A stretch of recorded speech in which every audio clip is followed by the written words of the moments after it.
Good afternoon, everyone. My name is Nathan Tulbert. I'm a high school social studies teacher. I've already taught 3 classes today, so welcome to fourth period. So, by a show of hands, how many of you disliked your high school social studies classes? And the hands are shooting up everywhere. I was in that boat as well. Say in Brush in 2003, relate that to the fact that students have a hard time relating high school social studies content to their own personal lives. In the 5 years that I taught high school social studies before entering graduate school here at Wake Forest, I saw that as well. And so in my research, I tried to look for ways to help get students inspired about social studies. And what I found was performance-based assessments are a great way to get students excited and achieving.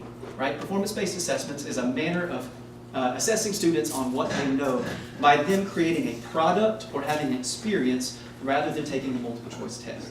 Right? A lot of research had been done on achievement in class, but very little had been done on high school social studies writing, so that's what I focused on.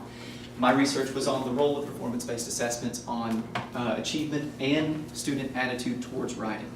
And so at the beginning of my study, I went to a North Carolina public high school. I taught in an AP US history class for 1 unit on the American Civil War. In that 1 unit, I cross-referenced qualitative and quantitative data in which I had students complete a pre- and post-survey and questionnaire in which they said they didn't like social studies because it didn't relate to them. While I taught the American Civil War, I did 2 performance-based assessments, one with technology, one without technology. With technology, the students were divided into 2 different groups, the sections of the United States of America, and the Confederate States, and they created an infomercial with an iPad that they filmed in which they talked about the benefits of their side and the horribleness of the other side.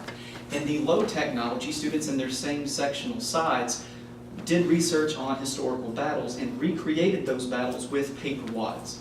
Afterwards, they came together, they talked about the impact of that battle moving forward, and they wrote, right? Students were able to grow from the writing at the beginning of the unit to the end of the unit, most specifically in the synthesis side, right? Synthesis is students' ability to connect one historical topic to another, right? Students also did a much better job improving their argument skill, being able to connect what it was they were talking about with specific examples, right?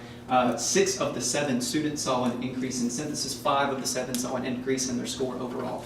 Student attitude was positive for all 7 students, with them saying things like, this provided me with an emotional or physical connection with the content that allowed them to do better on the essay. Implications for further studies would be a larger class than 7 and see what the effects are if this was used throughout the entire semester. Thank you.